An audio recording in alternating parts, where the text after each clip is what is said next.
Hello everyone, welcome to another video, and this week I'm going to be doing a little bit of gesture drawing, and I'm using the website Line of Action. So you're going to get to see 30 minutes of me kind of warm up, and I'm drawing all animals today. So yeah, you'll see kind of how I approach the different animals and things like that based on like a 30-second pose, a minute, yada yada yada. I think it goes up to 10 minutes. So yeah, you'll get to see all the different approaches, and yeah, it's probably going to be a little bit rough, I'm not going to lie. So hopefully you enjoy. Alright, so now we have an emu. So it's only 30 seconds. So I'm looking at the major curves right off the gate. And I'm not going to be talking a whole lot during these first little bits, just because it does require maybe a lot of concentration. Those foot's back in space, so I kind of messed up that angle, but okay, next one. Oh, another bird.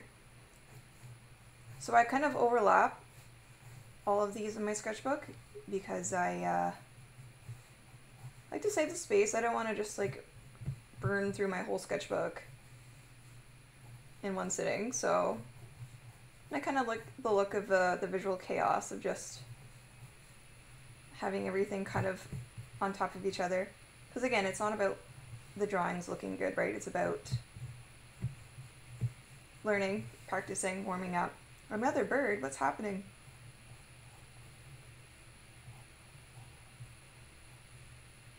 Maybe I selected all birds by accident. In which case I wouldn't be that mad, to be honest. This is a red-headed woodpecker, I believe is the name of it. Correct me if I'm wrong. I love birds, but I'm definitely an amateur birder. Oh, here's a dog. Okay, we're good. Let's see. Yeah, when it goes so fast, you really don't even have time to consider the composition or anything like that. You just kind of have to go. And there's no real structure planning there. You just kind of have to figure it out line by line, which is fun. I think it's really a great warm-up because it forces you to just kind of get rid of that nervous energy. Another dog. Cool. Like his big floppy ears. You can see a little bit of his face here. So you can see I'm being super messy. None of the sizes are unified.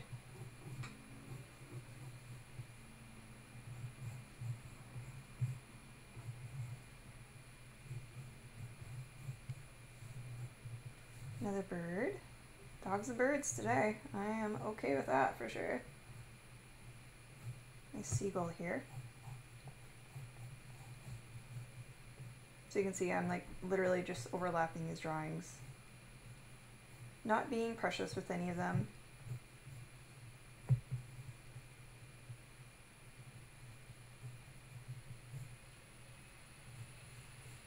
Gotta find that gesture between the two wings. Another dog. Maybe I did something. It's usually quite a variety of animals, so I'm starting with the back legs. Honestly, there's not always a rhyme or reason to where I start. Maybe like where the weight is, or like the biggest curves, or like where I find the most actionable lines to be. I'll kind of start there sometimes. So yeah, that one I didn't finish. Crap. Okay, we have a cat, so it is not just dogs and birds.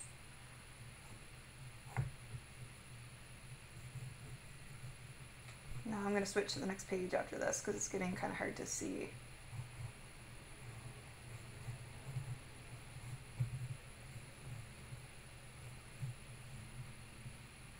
Yeah, I don't even have time to kind of consider where I'm starting. I'm just literally jumping into the first line that I see.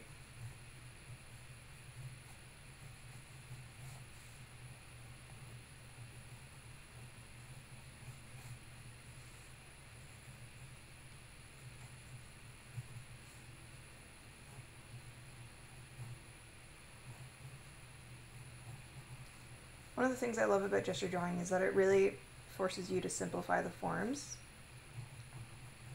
No room for detail here. Oh, another cute little warbler.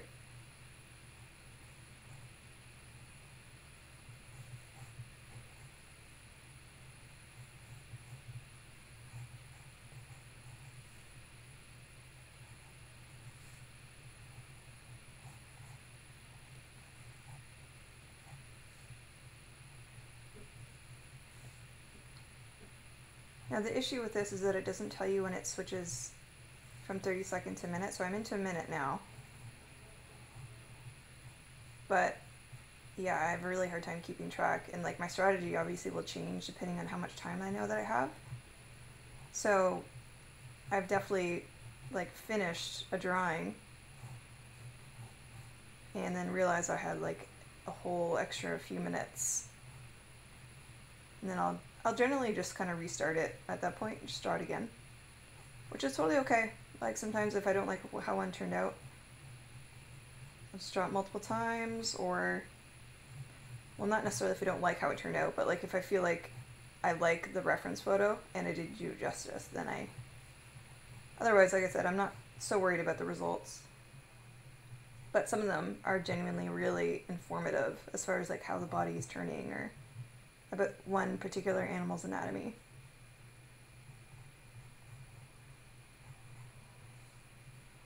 Oh, cute. This one's super simple. But I have a full minute. So I'm going to slow down, take my time. I also have a darker colored pencil, so once we get into, I think, the 5-minute poses, then I'll start maybe using that. I was thinking about like overlapping, which is what I usually do. You know what? I kind of like how simple he is. Just like a little loaf. So yeah, if I have extra time, then I'll sometimes go back in and kind of refine the other drawings. Just so I'm not kind of waiting around. And obviously I could spend a full extra 30 seconds refining that drawing, but I kind of like what's there, so I don't feel that I need to.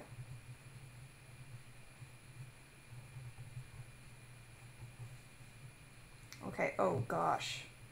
This is a big one. Yeah, sometimes you get ones that are so dynamic and there's just nothing you can really do but choose one and then hope for the best.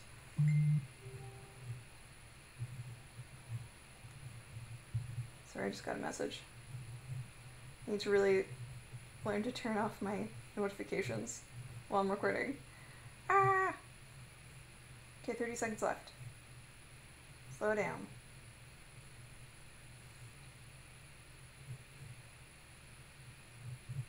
This. It's hard to differentiate stripes and facial features. This is a challenging angle.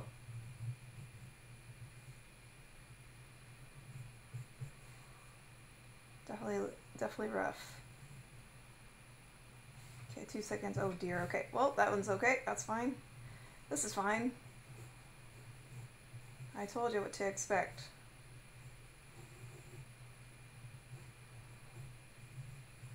So, I generally recommend doing gesture drawing every day. I definitely don't, but I went through periods where I did, and I found it was really helpful for me to warm up and to just kind of build a little bit of confidence. And as I mentioned in my how to improve video, which I will link, it's, yeah, it kind of helps you find the rhythm of the animal, and honestly, it really does apply to every animal. Like, you may think, well, if I just really want to draw dogs, or I just want to draw horses or something, so why would I spend my time learning all these other critters? And of course you don't have to, it's totally up to you, but I do find that by learning other animals, you kind of, I don't know, you just see similarities in all the different types of anatomy. Like, I used to think or just be totally overwhelmed by having to learn the anatomy of every single different animal. Because there is obviously like a limitless amount of animals to study, and how could you possibly learn to draw every single one? But it wasn't until I learned that, you know, most animals, like particularly mammals and quadrupeds, are pretty similar. So it's really helpful to kind of look for those relationships and the similarities rather than focusing on the differences, because those are secondary. If you want to draw a particular animal, you can always, you know, rely on your knowledge and understanding of the basics of the animal form and then apply those different features. Okay, cute little squirrel.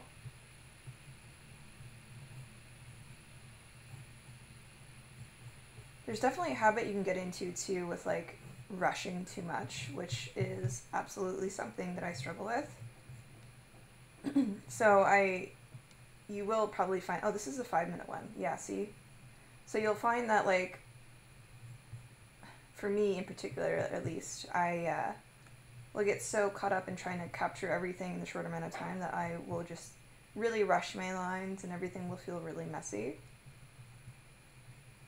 And that's kind of, I guess, the drawback or the risk of doing something like this if you don't make sure to include a lot of a longer time gesture drawing. So like the 10-minute one, I think there's one for this half-an-hour class that I'm doing. But yeah, maybe do more than the one, just so you can kind of switch your mindset from rushing and rhythms and real loose gestural lines to something that's a little bit more clean and refined and intentional. Because a lot of the times with gesture drawing and stuff like this, it does get, there's like a happy accident situation that, you know, obviously the more you do it, you kind of learn to capitalize on those happy accidents more and more. And so it becomes less accidental and like partly intentional at the same time. If you know what I mean. So at this point, I've gone in with the darker colored pencil because I found that I did kind of rush through that initial pass. So I'm just kind of going in and refining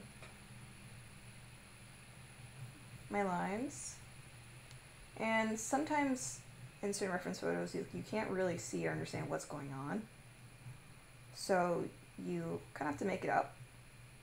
And that is where it's really handy to have a basic understanding of animal anatomy.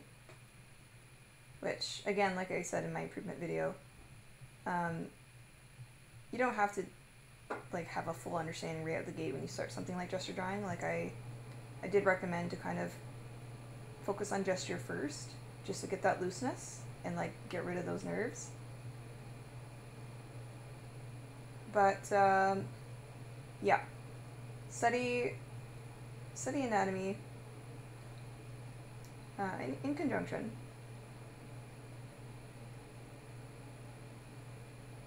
I would like to do like a full schedule of studies just to kind of give you guys an idea of what a good kind of well-rounded study routine might look like for drawing or painting or whatever.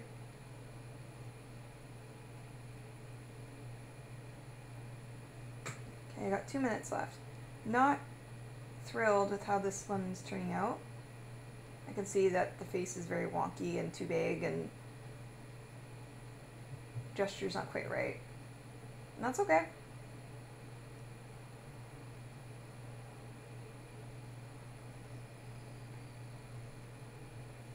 If you guys are drawing along with me, let me know in the comments too. I love to see your guys' work. Also, keep giving me ideas for new videos. Because I generally just come up with them on the fly the day of. I do have some really nice ideas that you guys have given me, but I haven't really had time to do ones that require like a lot of prep and film time. So something like this I can just kind of do the day of and have everything finished the same day. But yeah, a painting can take like a few days. Hopefully you guys can see everything, by the way. That would suck. Okay, 36. I guess I'll just put my energy into this aardvark. Kind of like the rhythms of those ears. And I find this is really good for cartooning too. Like, I'm just kind of starting to get into that a little bit more. Because it really, there's a lot of energy in the lines. And you can kind of, through the sketchiness, you can kind of see where there might be like, oh, like that's really an interesting expression or an interesting concept. Okay, let's try. So I got another 5-minute one.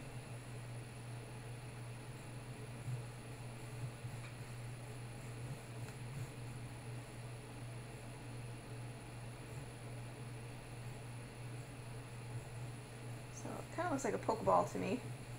So I'm just kind of establishing the basic proportions in this blue now that I know that this is 5 minutes and I'm not super rushed. And it's funny how your perception changes too. Like, 5 minutes is not a lot of time, but in comparison to 30 seconds, it feels like all the time in the world. So it definitely does help contribute to you, like, just getting faster or creating.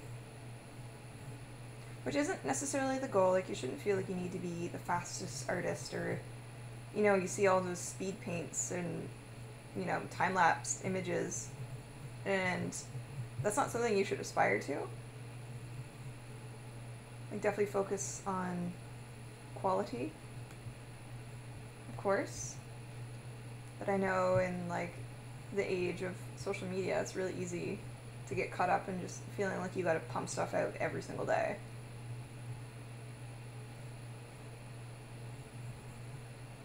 So there's a lot of stuff in here, I don't even know what's going on, so I'm just gonna make it up partially and then partially rely on the reference photo and just let it be a little bit abstract. Okay. Going in with the blue. And when I go from the lighter sketch into the darker sketch, I generally like to start with the line that I feel kind of most confident about. So I knew that tail, I like that tail in that spot, so I define that first and foremost, so that if I do need to make adjustments to this lower layer, I can kind of use that as an anchor.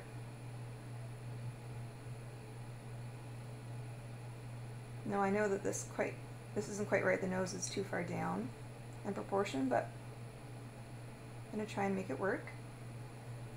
And the goal isn't to be 100% accurate.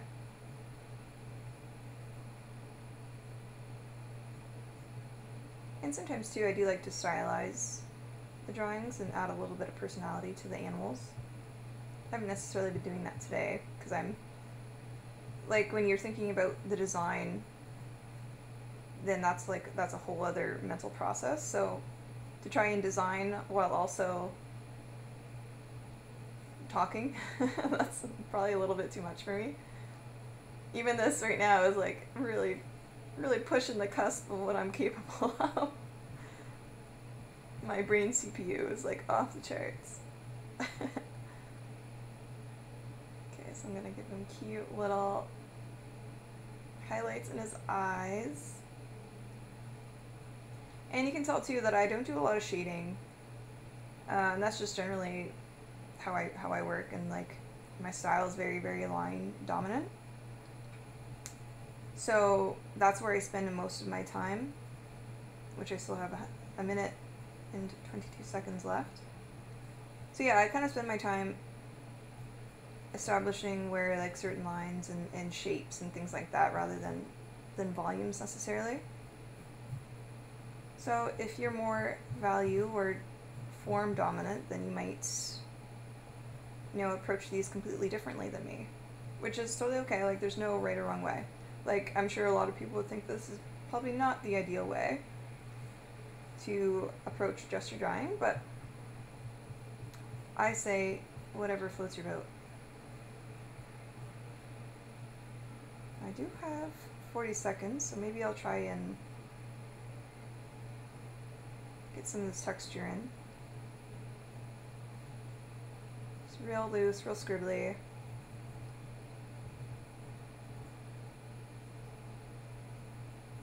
Now this might be one of those things that out of context you don't know what is going on, because it's kind of a weird animal in a weird pose, which I'm all here for, but sometimes that means you gotta sacrifice clarity a little bit.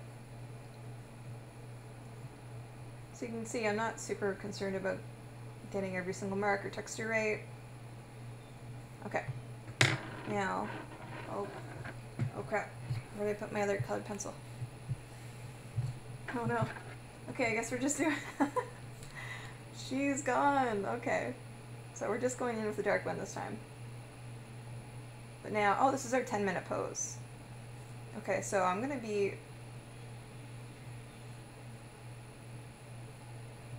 a little bit slower, a little bit more intentional. Think about the forms a little bit more. So I do often kind of look at the silhouette as I'm starting out.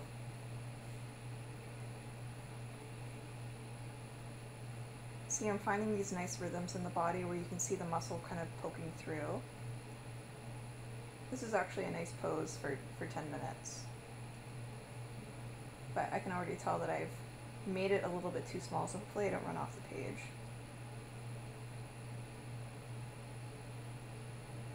If I can find my lighter blue, I might try to add a little bit more shading to this one.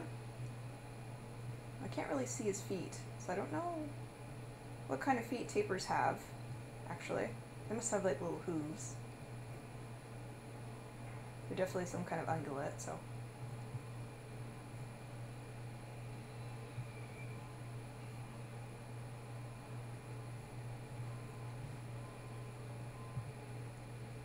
So the limbs are a little bit tricky, considering where I've placed the neck. I've kind of made it a little bit more challenging for myself. Let's see, so I noticed their neck comes up above their head, kind of swoops down.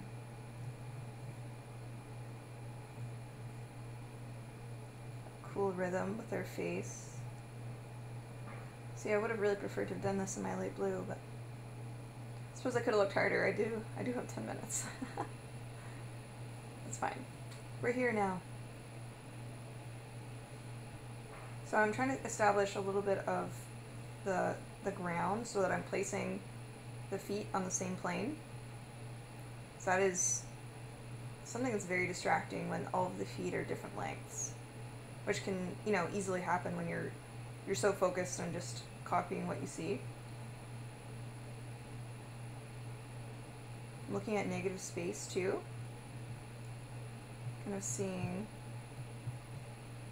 what those in-between lines look like.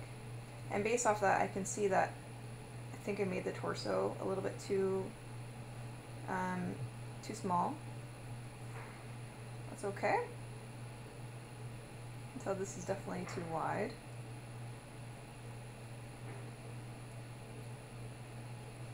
We've got some kind of fur. Interesting hairdo. See a little bit of his ear poking out, so I'm going to use that as a reference for this ear.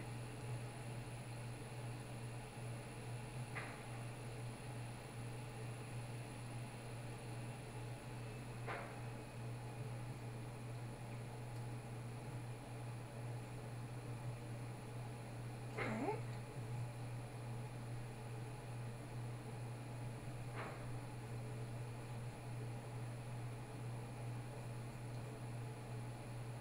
I like when I see animals with shorter fur or no fur, just because it really helps you kind of describe the form and understand the anatomy a little bit better.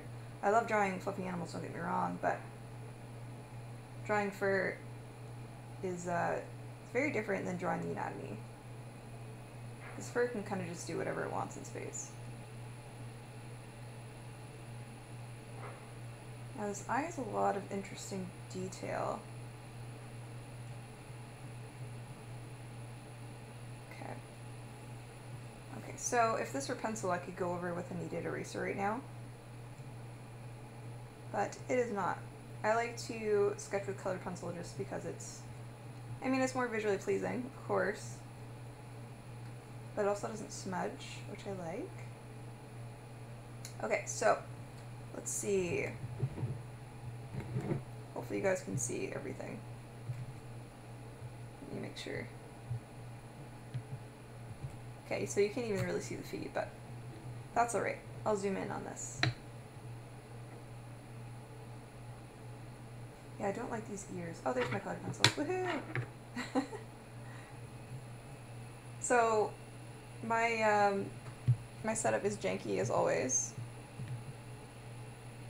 I think I've got my sketchbook propped up on like my pencil sharpener and some rocks that I have because I like to collect rocks.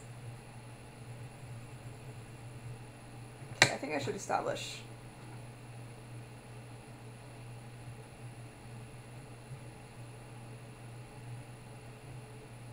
Which I don't like. I have to go in like with quite a heavy hand now, just to kind of clarify everything. Which is a habit I'm trying to avoid, but it's kind of a necessary evil to make sure that everything's clear and readable at this point.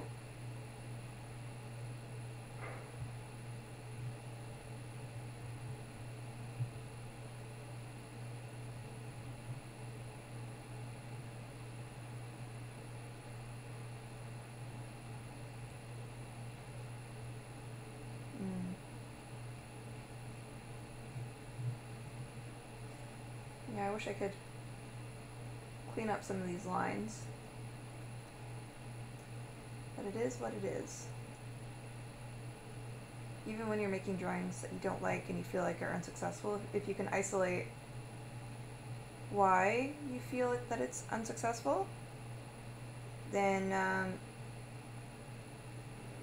that's almost as helpful, to be honest, if not more helpful. Alright, so we've got 3 minutes left, which flew by incredibly fast, might I add. So I'm going to define some of these lines real quick.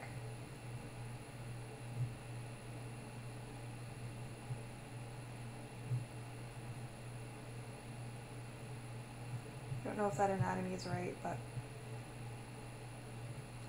I honestly hate, like you'll see it in a lot of photos, of course, that animals are, their feet are obstructed by grass or rocks or whatever, water. And I just don't like how that looks on the page, so I'll either use my prior knowledge of their anatomy to impose my own feet, or just kind of wing it, guess like I am now. So this actually comes down quite a bit and then goes up. A little bit more of a chunky belly. So I'm gonna shade that in,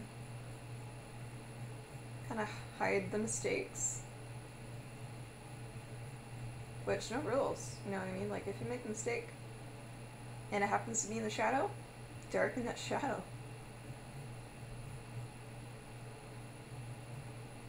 And I think another thing that's really useful about gesture drawing too is it kind of prevents you from drawing what you think you see versus what you actually see. So here I wanted to kind of bulge out where this joint is, but it doesn't actually look like that.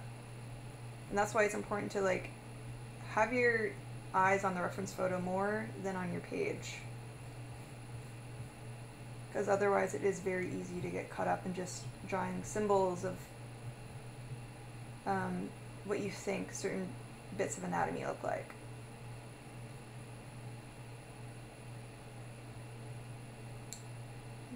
Darken that eye. A little bit of shading. I do more hatching than like soft, refined shading mostly, but I see this actually comes down a little bit more here.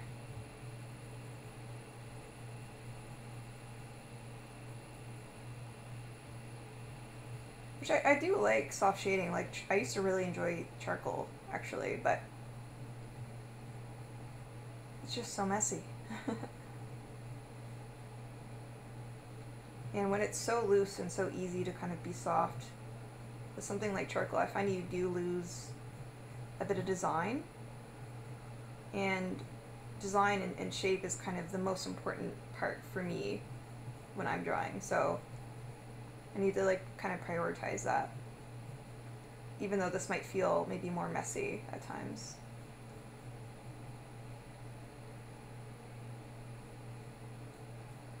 So I've got 5 seconds, just kind of cleaning it up, and then we're gonna be done. There it is. Okay. Well, that was a whirlwind. So, this is what we did. If you guys did this with me, I'd love to see, like, share in your stories on Instagram or wherever and tag me. Okay, yeah, that was a lot of fun. I feel sufficiently warmed up so I can either go on to more drawing or chill out, which I'll probably have some lunch, to be honest. So thanks so much for coming, and hopefully you learned a little thing or two. And yeah, I'll see you next Thursday. So if you'd like to see more videos from me, like, subscribe. Okay, bye.